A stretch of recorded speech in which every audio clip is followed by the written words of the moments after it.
फिर सभी गोपियां दौड़ करके आई।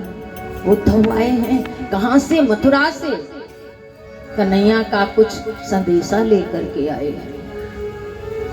मेरे लिए क्या भेजा, मेरे लिए क्या भेजा, मेरे लिए क्या भेजा। सब सखियां, राधा, विशाखा, ललिता, चंद्रावली, आदि आदि जितनी सखियां। और एक बात बताओ, ये जितनी गोपियां थीं, ये कोई साधारण स्त्रियां नहीं थी। पूर्व जन्म में कोई मिथिला में रहने वाली गोपी थी, वो थे जिन्होंने भगवान की तपस्या तो करी, पर भगवान का सानिध्य नहीं मिला। भगवान का सानिध्य नहीं उनको मिला था। भगवान के साथ रहना चाहते थे, तो उन्होंने भगवान से प्रार्थना करी थी, प्रभु हम आपका साथ कैसे प्राप्त करेंगे। तब भगवान ने कहा था कि द्वापर तक तुम्हें रास्ता देखनी पड़ेगी। जब द्वापर मेरा अवतार होगा और तब हम तुमको प्राप्त हो पाएंगे। त्रेता युग से लेकर ऋषियों संतों ने कहा, यदि मेरा इतना पुण्य ना हो प्रभु, तो मुझे कोई वृक्ष ही बना देना। कदम्ब आदि का वृक्ष बन करके आए, लता बन करके आए। कुछ ने कहा, हे प्रभु अगर मेरा इतना पुण्य ना हो तो मुझे मोर ही बना देना। और जब आप वृंदावन में, व्रज में, मधुवन में आप नृत्य करेंगे तो मैं आपके साथ में नाचूंगा।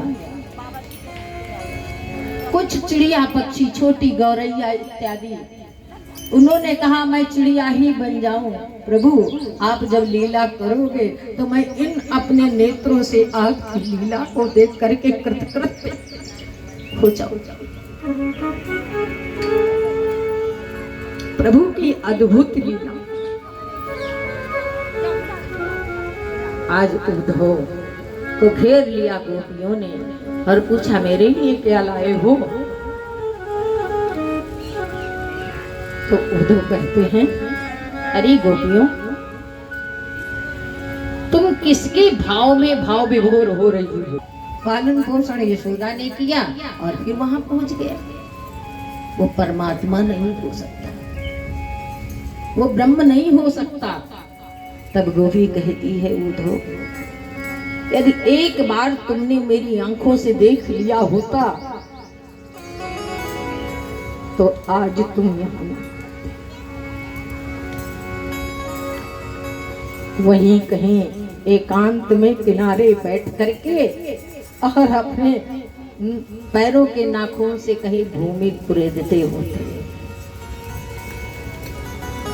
जब किसी को किसी से घनिष्ठ स्नेह हो जाता है, प्रेम हो जाता है, तो उसकी याद में न भूख लगती है न प्यास लगती है। अगर आपने किसी लोक में भी प्रेम किया होगा, माँ से किया होगा, पिता से किया होगा, बहन से किया होगा, या प्रेमिका से भी प्रेम किया होगा और उसकी याद करते होगे, तो एक किनारे बैठ करके भूमि कुरेदते रहोगे, फिर तुमको सारी दुनिया में कुछ भी याद नहीं आएगा उसके अलावा। वही सर्वस्व है। और फिर ये तो परमात्मा का प्रेम है, और ये परमात्मा से ये जीव अलग हो गया है। कितने जन्म जन्मांतर लग गए, 84 लाख योनियां लग गई, अभी मेल मिलन मिलाप नहीं हुआ है। वो स्वामी जी ने लिखा मानस में।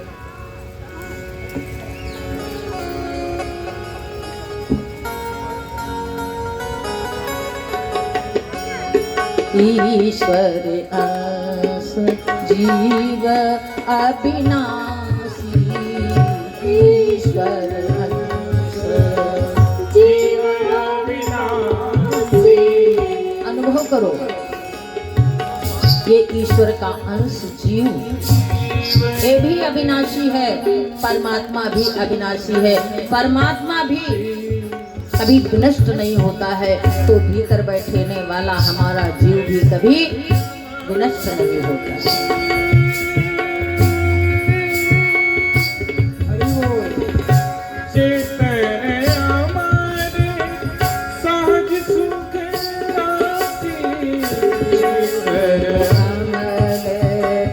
सहज सुख राशि, सहज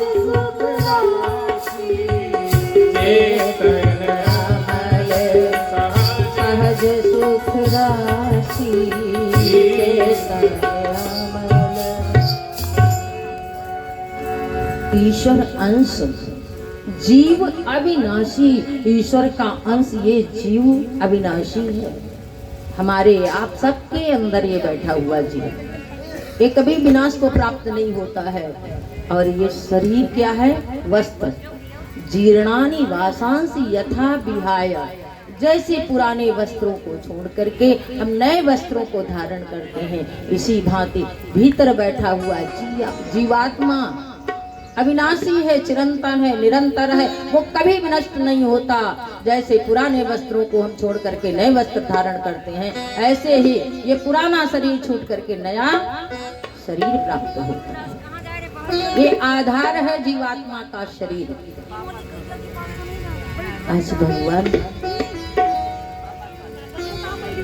कृष्ण परमात्मा है और ये गोपियां जीवात्मा है। आज गोपी पूछती है उद्धव से, मेरे लिए क्या संदेशा भेजा, ज्ञान दिया। भगवान है कैसा? बिनु पद चल सुनई बिनु काना, बिनु पद चल सुनई बिनु काना, बिनु पद चल सुनई बिनु काना, करे बिनु कर्म, करे बिनाना, करे बिनु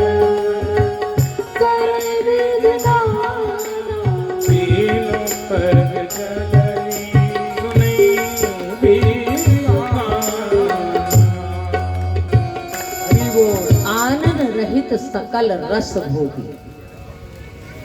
भगवान निर्गुण की का वर्णन कर रहे हैं उद्धव जी कि देखो, बिनु पद चले सुनई बिनु काना, बिना पैरों के चलता है, बिना कानों के सुनता है, और बिना हाथों के संपूर्ण संसार के कार्य को कर रहा है। आप देख पाते हो भगवान के हाथ? देखे भगवान के हाथ? कल देखे थे, कथा चल रही थी और भगवान के हाथ इतने बड़े बड़े आए कि कथा बंद कर दी। फिर शांत हुए, फिर कथा प्रारंभ हो गई। लेकिन दिखे किसी को नहीं। कर बिनु करई करम विधि नाना, अनेक प्रकार के कर्मों को करता है। आनंद रहित सकल रस भोगी, बिनु बानी बकता बढ़ जोगी। बाणी नहीं है फिर भी इतना योग्य वक्ता है वो परमात्मा, जिसका हम वर्णन नहीं कर सकते। जय हो। ऐसा वो प्रभु है। सब समझाया और कहा, तन बिनु परस नयन बिनु देखा। शरीर नहीं है लेकिन सबका स्पर्श करता है, सबका स्पर्श करता है भगवान। आंखें नहीं है पर सबको देखता है। देखता है कि नहीं? कभी अनुभव किया? जिसके अंदर जागृति है, समझदारी है, वो समझ पाएगा कि भगवान तो यत्र तत् सर्वत्र विद्यमान है, सबको देखता है। अच्छे बुरे कार्य जो भी करोगे सब भगवान देखता है। तुम ये सोचो यहाँ तो कोई नहीं, यहाँ तो कोई नहीं देख रहा है। एक बार की बात कि दो भक्त महाराज जी के पास, संत जी के पास दीक्षा लेने के लिए पहुंचे। कहा, महाराज हमें दीक्षा दे दो।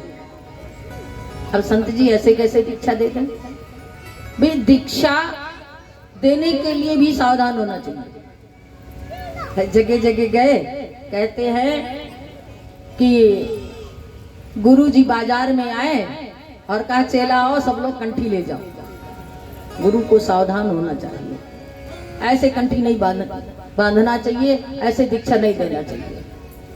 पहले शिष्य को परखो, शिष्य कभी गुरु को नहीं परख सकता। तो एक चेला गया, दो गए, बोले हमको दीक्षा दे दो। महाराज सोचने लगे कि इनकी पहचान कैसे करें? भाई तुम्हारे अंदर श्रद्धा है, विश्वास है कि नहीं है? अगर विश्वास हो तब तो दीक्षा दी जाए, विश्वास ही न हो दीक्षा लेके बैठ जाओ तो मंत्र भी कैसा हो जाएगा? ऊसर बीज बये फल जथा। जैसे ऊसर में बीजा छोड़ दो तो उसमें कुछ नहीं उगेगा, है? ऐसे दीक्षा भी हो जाएगी। इसलिए कहा चलो ठीक, दीक्षा मिलेगी। दो फल दिए, एक इसको दिया एक इसको दिया, और कहा ले जाओ और ये ऐसी जगह पे खाओ जहाँ कोई तुम्हें न देखता हो। तो एक तो गया किसी मंदिर के पीछे, देखा यहाँ तो कोई नहीं, और उसने खा लिया, आ गया। दूसरा गया मंदिर के पीछे, तो यहाँ तो भगवान बैठे हैं।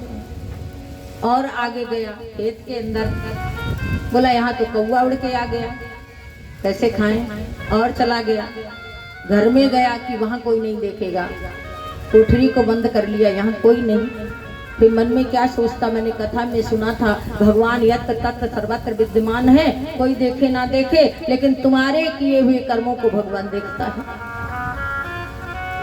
फल नहीं खाया, वापस आ गया। महात्मा ने पूछा तुमने फल क्यों नहीं खाए? बोले महाराज ऐसी कोई जगह ही नहीं मिली जहां पर भगवान ना हो, मुझे ऐसा अनुभव ही नहीं हुआ।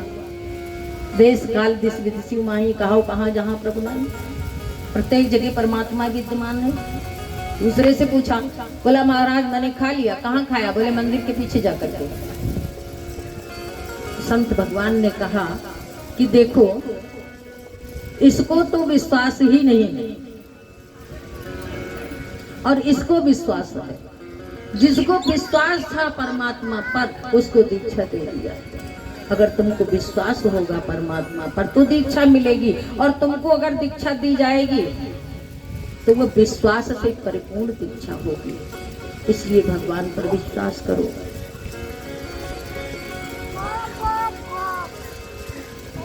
आज उद्धव जी जब गोपियों को ज्ञान देते हैं तो गोपियां कहती हैं तुम कहते हो हाथ नहीं, पर अगर हाथ नहीं थे तो मैंने अपनी आंखों से देखा है, उसने हमारी गैयों को दुहा बछड़ों को छोड़ा, मैंने अपनी आंखों से देखा। आप कहते हो मुंह नहीं है, और वो जब छोटा सा आता था और कहता था भाभी भाभी मेरे को दूध पिलाओ, तो मैं अपनी गैया के थन को उसके मुंह में लगा देती थी और वो सारा का सारा दूध पी लेता था। तुम कहते हो मुंह नहीं, मैं छछिया भर छाछ देती थी, वो थिरक थिरक करके नाचता था। तुम कहते हो पैर, मैं नहीं मानने वाली। और कहती है उद्धव तुम कहते हो मैं सगुण को छोड़ करके निर्गुण की उपासना करूं। उद्धव अगर इनसे पहले तुम मिलते तो शायद मैं सगुण को छोड़ करके निर्गुण की उपासना करने लगती, पर अब तो वो मेरे हृदय में तिरछे होकर के अड़ गए हैं। अब उद्धव तुम ही बताओ, कोई चीज अगर हृदय में तिरछी होकर के अड़ जाए तो कैसे निकलेगी? अब तो वो हमारे हृदय से नहीं निकल सकते उद्धव। और तुम जो ये ढोंग लाए हो, तो भगवान कि गोपियां कहती है उद्धव से ढोंग जाते हो ढरक परक उर सोंग जाते हो, जोग जाते हो सरक सकंप कखियानते। तुम कांपते हुए आते और जो ये जोग लेकर के आए हो ये ऐसे ही ऐसे सरक जाता उद्धव। कहे रत्ना कर्ण लेखते प्रपंच ऐठ बैठ धरा देखते कहूँ दो नखियानते। कहीं एक किनारे बैठ करके कहीं भगवान की याद में तुम पृथ्वी को कुरेदते होते। इसलिए जो स्वाद, जो आनंद, जो परमानंद हम गोपियों को मिला है उद्धव तुमको मिला ही नहीं है। तुम तो खाली हो, तुम तो लौकिक संसार को देख करके आए हो। ज्ञानी जरूर हो तुम, ज्ञान तुमको हो सकता है, तुम निर्गुण उपासना बताने के लिए आए हो उद्धव। पर मैं तो बेबस हूं। मेरे पास एक ही मन था, मन तो दो नहीं है उद्धव, मन तो एक है, और वो एक मन मेरे पास नहीं रहा। वो जब कन्हैया यहाँ से गया था तो वो मन ही लेकर के गया था। उसने कहा था, उद्धव तुम कहते हो कि कन्हैया यहाँ नहीं है, पर मैं रोज अनुभव करती हूँ, मेरा कन्हैया आता है, मुझसे महारास करता है, मेरी गलवैया डाल करके कहता है, हे गोपियों मैं हमेशा हमेशा तुम्हारे साथ रहता हूँ। जब वो गया था, श्री सुखदेव जी कहते हैं, परीक्षित भगवान वृंदावन छोड़कर गए ही नहीं, केवल ये लीला थी उनकी। लिखा है श्रीमद् भागवत में,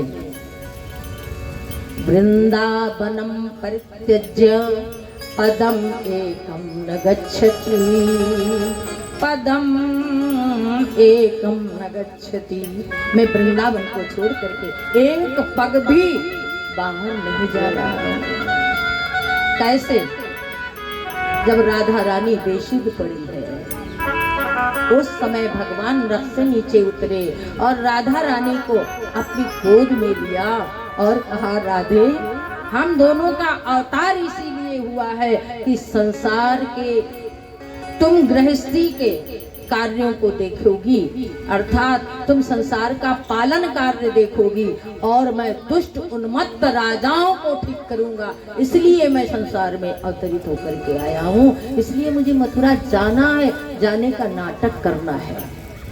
हे राधे, मैं अपनी संपूर्ण प्राण शक्ति तुम्हारे भीतर प्रवेश कराता हूँ और तुम्हारी सूक्ष्म शक्ति अपने भीतर प्रवेश कराता हूँ कि तुम्हारे बिना मैं कोई संसार का कार्य कर ही नहीं सकता। आज सभी गोपियां कहती हैं, हे उद्धव तुमको ये अनुभव होता है कि कन्हैया यहाँ नहीं है, पर मुझे ये अनुभव नहीं होता है, कन्हैया तो हमेशा हमेशा मेरे साथ रहता है। और आप कहते हो उद्धव, अब यह मन मूर्ति भुला करके सोने में मन भटकाएगा, क्या स्वाद स्वाद चिल्लाने से आप ही स्वाद आ जाएगा। अब तुम कहते हो ये हटाओ, ये यहाँ मन लगाओ, यहाँ से हटाओ, पर क्या ऐसा हो सकता है? उद्धव मैं तो आपसे एक ही बात कहती हूँ, यदि वो मथुरा में सुखी है, आनंदित है, तो वो आनंदित रहे। उनसे ये कह देना कि गोपियां तो तुम्हारी ही उपासिका हैं, तुम्हारी ही उपासना करती हैं, तुम्हारे लिए ही जीवन धारण करती हैं और उनका कोई दूसरा उद्देश्य नहीं है। इसलिए उद्धव हमने तो केवल भगवान के लिए ही अपना जीवन धारण किया है, और यदि उनको यहाँ आना है तो ठीक, नहीं आना तो ठीक, वो वहाँ खुशी है तो उनकी खुशी में हम भी खुशी हैं। विचार करो, मथुरा वृंदावन से ज्यादा दूर नहीं है, चाहती तो गोपी चली जाती पर नहीं गई, क्योंकि कन्हैया का आदेश नहीं था वहां जाने का, इसलिए कोई भी गोपी मथुरा नहीं गई। पर नित्य प्रति कन्हैया का मिलन गोपियों से होता रहा, सूक्ष्म रूप से कन्हैया गोपियों से मिलते हैं। कुछ दिन उद्धव गोपियों को ज्ञान देते हैं, पर उनका ज्ञान की जो गठरी थी वो वहीं पर छूट गई, तो आज मानो प्रेम से सराबोर हो गए। सुना अद्वैत प्रेम का उद्धव की खुली आंखें, गिरे श्री राधिका पद पर। आज राधिका के चरणों में गिर गए उद्धव जी और कहा, गुरु मंत्र है पाया, आज मैंने आपको गुरु बना लिया और मुझे गुरु मंत्र मिल गया। वंदे नंद ब्रज स्त्रीणाम पादरेणुमभीक्षणशः, यासाम हरि कथोद्गीतम पुनाति भुवनत्रयम्। हे ब्रज की गोपियों, मैं तुम्हारे चरण बंधन लायक नहीं, क्योंकि मैंने इस तरह से हठ किया तुम्हारे साथ,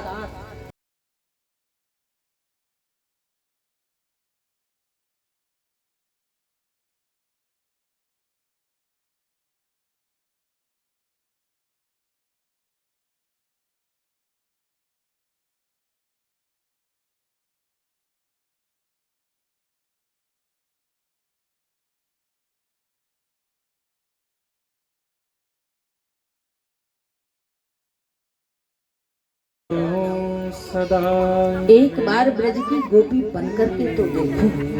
हैं?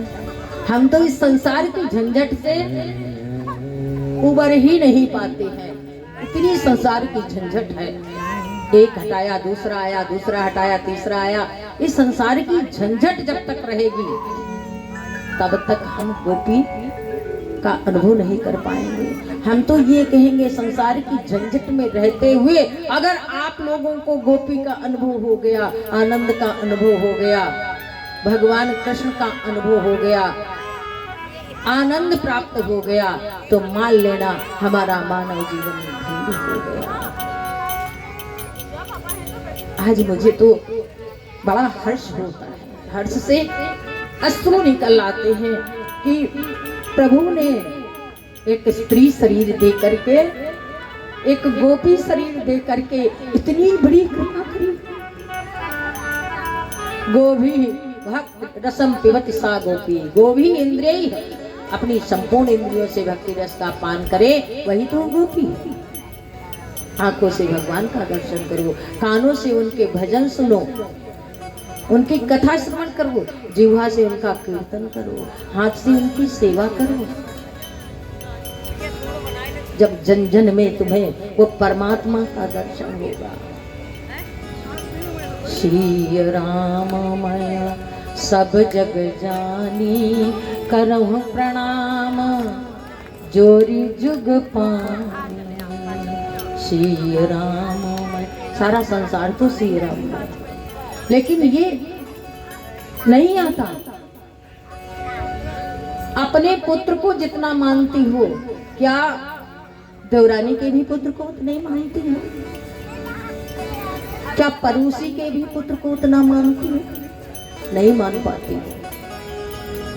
अपना अपना है, पराया पराया है, यही तो माया है। मैं और मोर तोर तय माया, जही बस राख्यो जीवन काया। सारे संसार को माया ने वश में करके रखा है। ये हमारा, ये तुम्हारा, ये हमारा, ये तुम्हारा, इसके अलावा कुछ नहीं। और जिस दिन ये भाव छूट जाएगा उस दिन माया से हम मुक्त हो सकते हैं।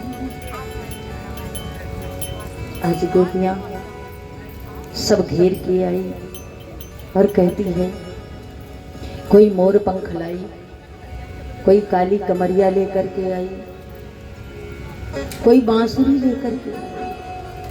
भगवान जब गए थे तो बांसुरी अपनी राधा रानी के पास रख करके गए थे। ललिता सखी के पास मोर पंख रखे थे, विशाखा सखी के पास काली कमरिया रखी हुई थी, सब लेके आई और आंखों से आंसू झरझर करके बहे। उधो को थमाती है। कन्हैया था तो बांसुरी अच्छी रही थी, लगती थी। कन्हैया जब से गया ये बैरिन बांसुरी ने भी बजना बंद कर दिया, नहीं बजती। एक काली कमरिया उसी को अच्छी लगती थी, ये मोर पंख तो उसके शीश पर सुशोभित होते थे। और वो तो तुम्हें नहीं मालूम, जिस दिन से कन्हैया गया है मोरों ने नाचना बंद कर दिया।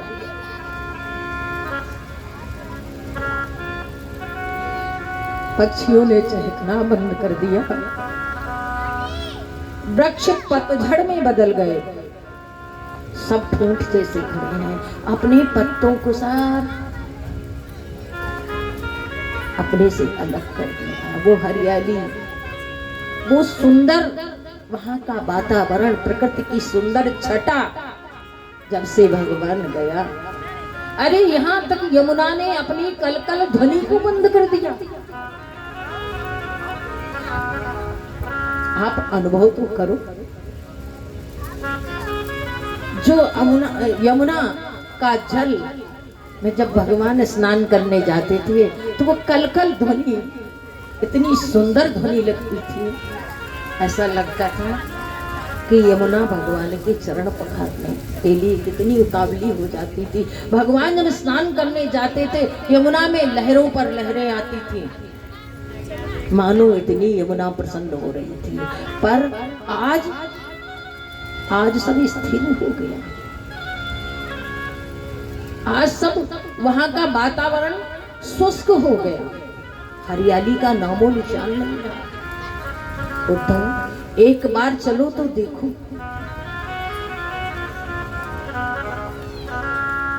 फिर यशोदा मैया आई, एक सुंदर मिट्टी का पात्र, उसमें ताजा माखन रखा है, उसके मुख को कपड़े से बांध करके, एक रस्सी में बांध करके पकड़ा दिया है। भैया प्रसाद देते जाओ इनको। रस्सी में बांध करके पकड़ा दिया उद्धव को और कहा, उद्धव तुम परम सखा हो, एक बार तुम मेरी ओर से कहना कन्हैया इधर आए तो दर्शन अवश्य कराना, और यदि ना आ सके तो उसे कोई अपने घर में चौका बर्तन करने वाली की जरूरत हो।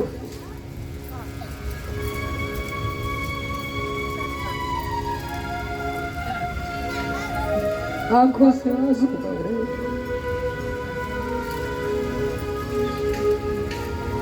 एक दो नंद बाबा आए और कहा, भैया उद्धव मेरा तो बुढ़ापा है, यदि एक बार कहीं इधर कन्हैया का आना हो जाए तो उससे हमारा दीदार अवश्य करवा देना। और कहते हैं उद्धव से, हे उद्धव मिला दो श्याम से उद्धव तेरा हम भी गाएंगे।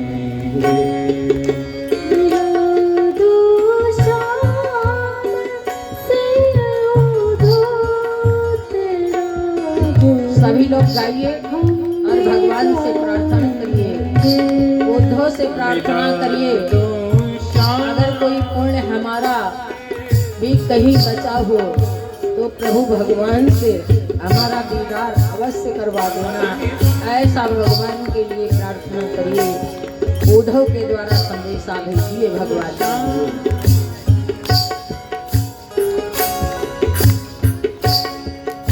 मिला दो शाम से तेरा भी गाएंगे। तेरा दो श्याम से उद्धव तेरा गुण हम भी गाएंगे। तेरा गुण हम भी गाएंगे। तेरा गुण हम भी गाएंगे। हेलो गोकुल को छोड़ कर जब से गए वापस नहीं आए। गोकुल को छोड़ कर जब से गए वापस नहीं आए। गए वापस नहीं आए। गए वापस नहीं आए। खता क्या हो गई। जय हो।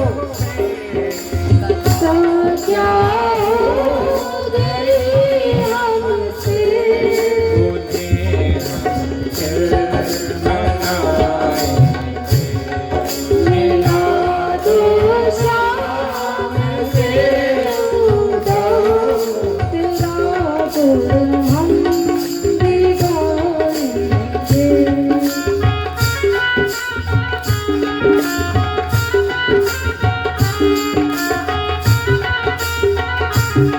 जय हो।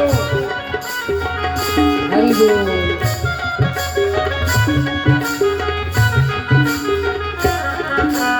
जय श्री राधे।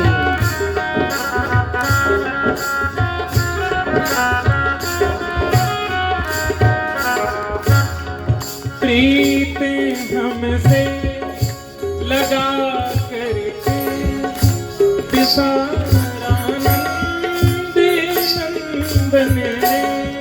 प्रीति हमसे लगा करके विसारा नंद नंदन ने विसारा नंद नंदन